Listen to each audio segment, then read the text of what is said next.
동쪽숲 쉼터입니다. 강릉 하슬 라디오 청취자 여러분, 안녕하세요. 동쪽숲이에요. 말복을 품고 있는 8월이에요. 더위의 마지막을 향해 가고 있네요. 입추가 8월 초인 7일이었고 더위가 멈추고 선선한 가을 기온이 나타나는 처서가 23일이에요. 분열하고 양적 성장을 하는 계절인 여름을 충실히 지내고 내실을 다지는 질적 충만함으로 변화하게 되는 그 입구에 서 있네요.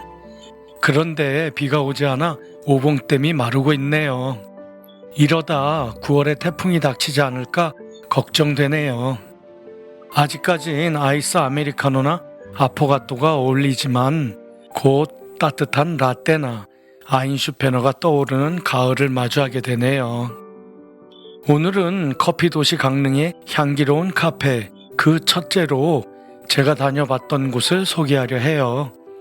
많이 다녀본 것은 아니지만 그래도 나름 저에겐 사연이 있고 이야기가 있는 곳이네요. 아주 유명한 곳은 제외하고 우리 주변에 편안하고 서사가 있는 카페들이에요. 그 첫째는 중앙동을 중심으로 이야기해요. 물론 다른 곳도 있고요. 오늘 소개하지 못한 곳은 그 둘째로 만나봅니다. 동쪽숲의 운술 같은 이야기는 전 커피 이렇게 로스팅해요 네요. 가정에서 사용하기 쉬운 로스터기와 생두를 구입할 곳도 소개해요. 강릉 하슬 라디오 동쪽숲 쉼터 그 26번째 이야기를 시작합니다. 커피 도시 강릉의 현재 카페 수는 약 900개로 인구는 20만 명을 조금 넘는 정도네요. 인구 대비 카페의 수는 강릉이 대략 220명당 한 곳인데 인구가 가장 많은 서울은 대략 320명당 한 곳이니 여타 다른 도시보다는 압도적으로 많다고 할 수 있겠죠. 그중 저와 인연을 맺고 이번에 소개하는 카페는 반짝반짝 각자 고유의 빛을 뿜고 있어 커피도시 강릉을 굳건히 지탱하는 데 일조하고 있다고 생각해요. 오늘 소개할 카페는 전부 6곳인데 소개 순서엔 편의상 외엔 아무 의미가 없어요. 중앙동엔 4곳이고 홍제동 1곳, 구정면 제비리 1곳이에요. 우선 중앙동에 대해 설명할게요. 중앙동은 1998년 10월 1일 남문동, 명주동, 성남동, 성내동, 임당동, 용강동, 금학동까지 7개의 법정동을 하나의 행정동으로 합친 마을이에요. 그러니까 현재 쓰고 있는 도로명 주소 이전엔 각자 법정동 이름으로 주소를 표기했겠죠. 중앙동이란 이름은 강릉시의 중심부에 위치한 데서 유래되었고요. 첫째 카페는 경강로 2024번 길 17-1 명주동에 위치한 봉봉방앗간이에요. 봉봉방앗간 홈페이지도 운영하고 있어요. 위치는 칠사당 큰 길 건너 강릉문화재단 작은 공연장 단 근처에 있네요. 담쟁이 덩굴로 간판 쓰인 곳이 덮여 있어서 자세히 보지 않으면 그냥 지나칠 수도 있어요. 입구 맞은편엔 무료 주차장이 있는데 늘 가득 주차되어 있더라고요. 주변 빈 공간에 차를 대시면 될 듯 싶어요. 봉봉방앗간의 심볼 같은 자전거가 늘 앞에 있네요. 카페 이름에서 유추할 수 있듯이 본래 방앗간이었던 공간을 활용해서 만들었대요. 들어가셔서 주문하시고 2층으로 올라가시면 편안하고 안락한 공간이 있네요. 커피는 주로 핸드드립을 전문으로 하세요. 오늘 소개하는 카페는 모두 주로 핸드드립을 위주로 한 곳이네요. 직접 스페셜티와 마이크로랏 생두만을 로스팅 하시고 드립백으로도 서비스 하시네요. 오픈 시간은 오전 11시부터예요.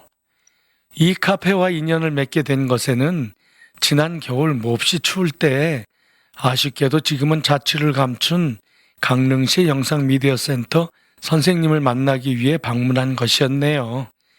당시엔 너무 추워서 대추차를 권해주셔서 마셨는데 정말 맛있었네요. 대추를 내려 만드셔서 그 맛이 과거 선교장 안에 있던 카페 리몽에서 마셨던 그 대추차를 떠올렸네요. 아쉽게도 리몽에선 더 이상 대추차를 만나볼 수 없는데 그 맛을 마주해서 참 좋았어요. 이 대추차는 계절 메뉴예요. 겨울에만 맛보실 수 있네요.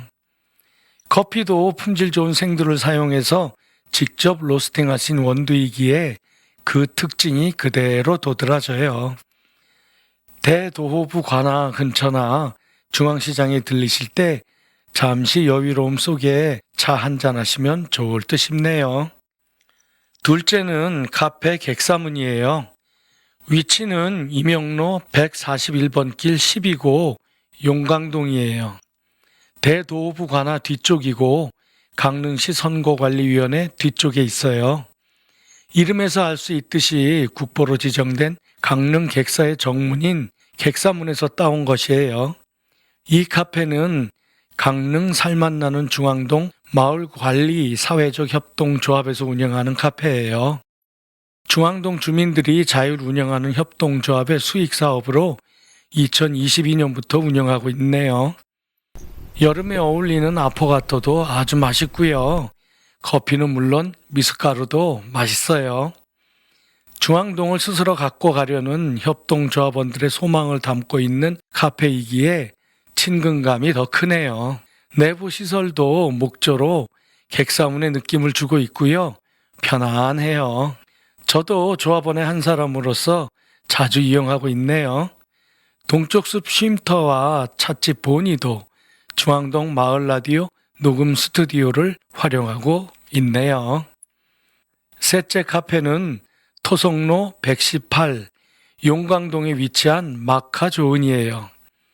임당동 성당 맞은편 강릉초등학교 쪽으로 쭉 올라가다 보시면 사거리 왼편에 있어요. 이 카페의 가장 큰 특징은 공정무역 커피를 사용한다는 것이네요. 우선 공정무역이란 무엇인지 알아볼게요. 공정무역이란 개발도상국 생산자에게 정당한 가격을 지불하고 지속 가능한 생산과 노동 환경을 보장하며 국제무역의 불평등을 해소하려는 사회운동이에요.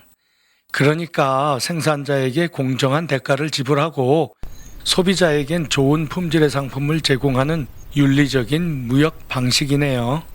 커피의 경우도 저개발국의 값싼 노동력을 착취해서 싼 값에 구입하고 거대 회사만 배불리는 폐해를 해소하고 농민들이 자립할 수 있도록 돕는 사회적 운동이에요. 커피도 이에 해당하는 곳이 많네요. 마카 좋은 카페 이름에서 알 수 있듯 모두가 좋은이란 뜻이겠죠. 공정무역의 뜻을 강릉말을 인용해 재치 있게 담아냈어요. 이곳에서도 생두를 직접 로스팅해서 판매하고 있고 더치커피도 있어요. 에스프레소 머신도 있지만 핸드드립 커피를 추천드려요. 핸드드립이란 말을 요즘엔 잘 쓰지 않고 브루잉이란 용어를 주로 쓰네요. 이 카페엔 커피뿐 아니라 다른 공정무역 제품도 같이 취급해요. 예를 들면 베트남산 공정무역 계피와 수공예품 등 다양한 품목들이 있어요.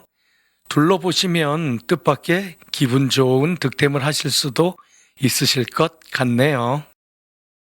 넷째 카페는 토속로 164번 길 3 임당동에 위치한 정커피예요. 중앙동 주민센터 맞은편 주차장 바로 옆이에요. 이곳은 공식적으로는 정커피로 표기하지만 영문으로 쓸 땐 로스터리를 붙여서 자체 로스팅을 하고 있음을 알리고 있어요. 매장 안에 로스터기가 작은 것, 큰 것 두 대가 보이네요. 정커피도 간판에 핸드드립이 주력임을 나타내고 있어서 핸드드립을 권해드려요. 만약에 커피 주문하시는데 어려움이 있으시면 사장님께 여쭤보세요. 신맛이 있는 것을 원하시는지 혹은 신맛이 없고 구수하고 바디감이 있는 커피를 원하시는지만 알려드려도 잘 골라주실 거예요. 정커피는 내부가 앤틱한 모습으로 마치 유럽의 클래식 카페에 와 있는 듯한 느낌이 물씬 나거든요. 커피 잔도 유럽 스타일의 예쁜 잔이 카페 분위기와 너무 잘 어울려요. 그리고 사장님이 클래식을 사랑하셔서 강릉 LP 감상회에도 관여하고 계시고요. 작년엔 강릉 하슬라디오 멤버인 클래식 도슨트 한혜란 선생님이 작은 공연장 단에서 비발디의 사계에 대한 해설 공연을 함께 하셨네요. 아주 멋진 공연이었어요. 클래식 도슨트 해설을 곁들이며 들으니 사계의 딴 세상을 만난 듯 싶었어요. 올해엔 기회가 되시면 꼭 참석하셔서 행복함을 누리시길 바라봅니다. 다섯째 카페는 선수촌로 63번 길 18-2 1층 홍제동에 있는 카페 호야예요. 선수촌의 우미린 아파트와 마주보고 있어요. 카페 호야는 사장님의 어머님이 평생 학습관에서 커피를 같이 배운 동기셨네요. 이준영 선생님과 함께 시작할 때 커피를 배우기로 한 동기가 무엇인지를 물으셨는데 아드님이 카페를 차릴 것이어서 배우려 하신다고 답하셨어요. 그리고 아드님이 실제로 차리신 카페가 카페 호야네요. 단순히 이런 인연으로 카페 호야를 알려드리는 것은 아니고요. 사장님이 직접 로스팅을 하진 않지만 만일 아주 독특한 커피를 경험하시고 싶으시거나 고급스러운 맛을 느껴보고 싶으시다면 꼭 방문하셔서 사장님께 추천을 받아보세요. 일정 주기로 브루잉 커피의 메뉴가 바뀌기에 갈 때마다 고급스러운 새로운 커피를 경험할 수 있어 정말 좋네요. 머신으로 에스프레소를 기반으로 하는 커피도 있지만 브루잉한 커피를 권해드려요. 말로만 듣고 커피인 결과에서 표현된 각종 맛들을 실제로 느낄 수 있는 커피를 마주할 수 있는 기쁨을 느낄 수 있어요. 오픈 시간은 오전 11시 30분이에요. 여섯째 카페는 커피 아닌 커피를 다루시는 카페 커피 코너예요. 위치는 2020년까지는 사임당로 홍제동에 있다가 현재는 구정면 칠봉로 442 제비리로 옮겼네요. 제가 왜 커피 아닌 커피라고 했을까요? 기존의 커피와는 전혀 다른 커피에 대한 정의를 기반으로 커피를 만드셨기 때문이네요. 커피 코나가 내세우는 코나 커피의 슬로건은 탁함과 쓴맛 없는 식어도 맛있는 커피예요. 코나 커피는 커피색이 밝은 홍색으로 주로 검은색인 커피와는 완전 달라요. 오히려 과일 차와 같은 느낌이네요. 그 원인은 로스팅하는 방법의 차이 때문인데 심재을 대표께서는 기존 커피는 생두를 태웠기 때문에 좋지 않은 발암 물질들이 만들어진다고 생각하고 커피 코나는 좋은 생두를 타지 않을 정도로 로스팅해서 신맛을 살리는 것이 건강한 커피를 만드는 것이라고 해요. 물론 이 이론엔 동의하지 않는 분들도 있으세요. 그러니 청취자분들께서 직접 들어보시고 맛보시고 판단해 보시길 추천하네요. 기존 커피들 기준으로 보면 커피 아닌 커피라고 할 만하지요. 참고로 제비리의 커피 코나는 월, 화, 수요일만 매장 영업과 택배 발송을 하세요. 목요일부터 일요일까지는 휴무예요. 영업시간은 오전 11시부터 오후 5시까지예요. 이렇게 6곳의 카페를 소개했네요. 이어서 동쪽 숲의 윤슬 같은 이야기가 이어집니다.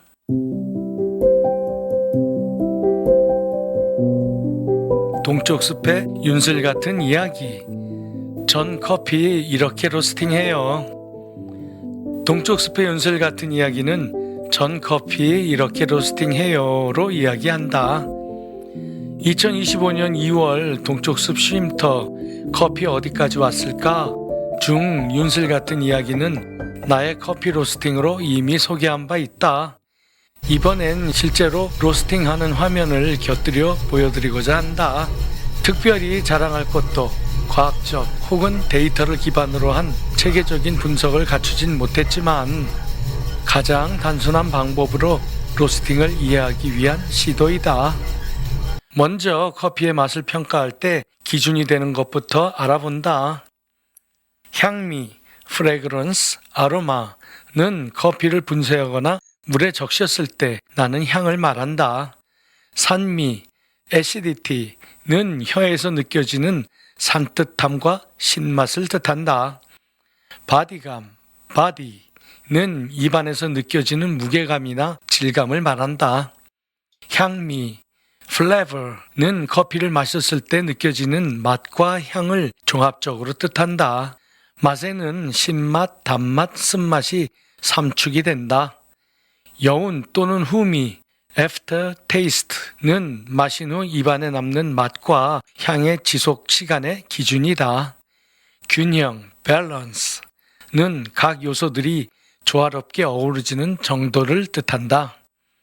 오늘 로스팅 해볼 것은 신맛과 함께 커피가 품은 향을 보존하기 위한 약배전과 커피의 밸런스를 좋게 하는 중간 정도의 로스팅인 미디엄, 중배전, 바디감을 높이고 쓴맛과 구수한 맛을 위한 다크, 강배전이다.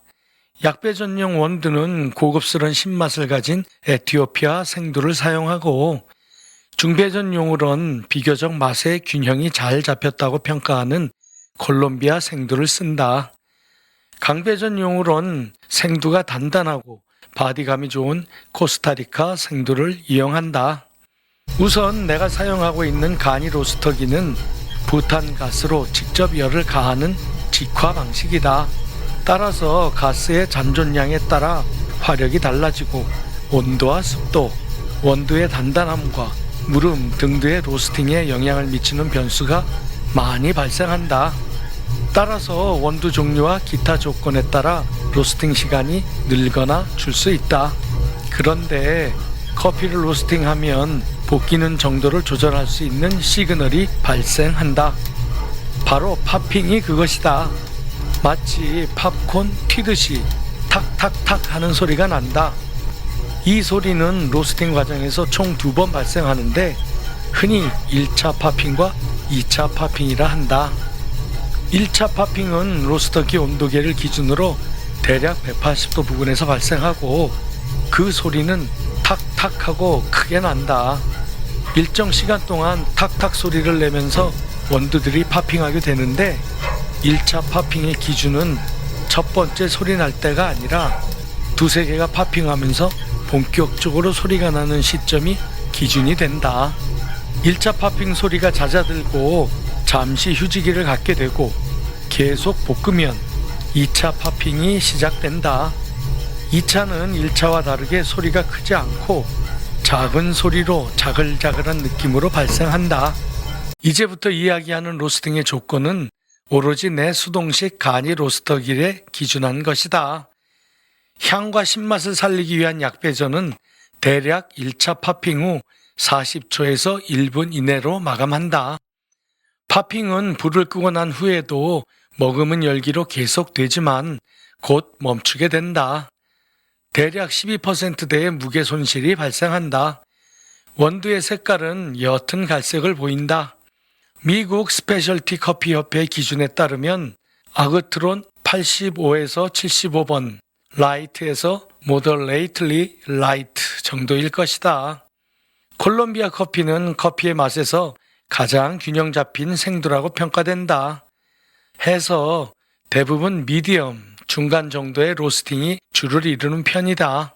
물론 개인 취향에 따라 로스팅 정도는 늘 정답이 없다. 미디엄은 1차 팝핑 후 1분 30초에서 1분 45초 사이에 마무리한다. 바로 냉각기에 올려 더 이상 로스팅이 진행되지 않도록 하는 것이 필요하다. 원두의 색은 진한 갈색을 나타내고 아그트론 65에서 55번, 라이트 미디엄에서 미디엄 정도이다. 코스타리카나 케냐의 원두는 대개 단단한 생두에 속한다. 특히 코스타리카 생두는 향, 아로마도 좋고 신맛도 좋기에 로스팅 정도는 비교적 강배전으로 볶아낸다. 아그트론 45에서 35번, moderately dark에서 dark 정도이다. 이렇게 강배전을 하게 되면 어김없이 생두가 가지고 있던 기름 성분을 밖으로 뱉어낸다. 카페에 가면 그라인더 위에 얹힌 원두를 담는 호퍼에 기름기가 묻어나는 것을 볼 수 있는데 바로 강배전된 원두가 뱉어낸 기름이다. 나는 계절별로 아이스를 택하게 되는 여름엔 조금 강하게 볶아서 쌉소름한 맛을 선택하고 따뜻한 커피를 즐기는 겨울엔 약 중배전 정도의 로스팅으로 여러 맛을 고루 즐기는 편이다.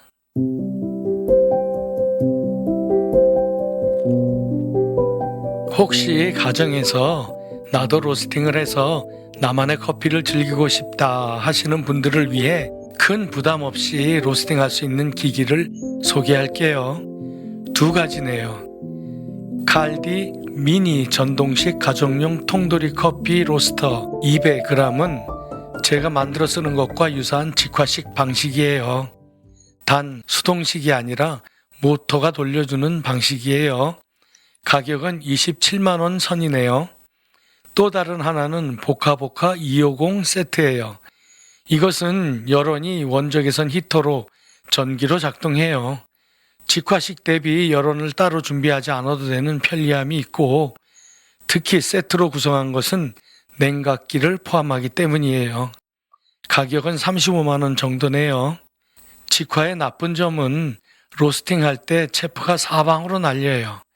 보카보카는 덜 날리고 냉각기에 체프가 모이게 되네요.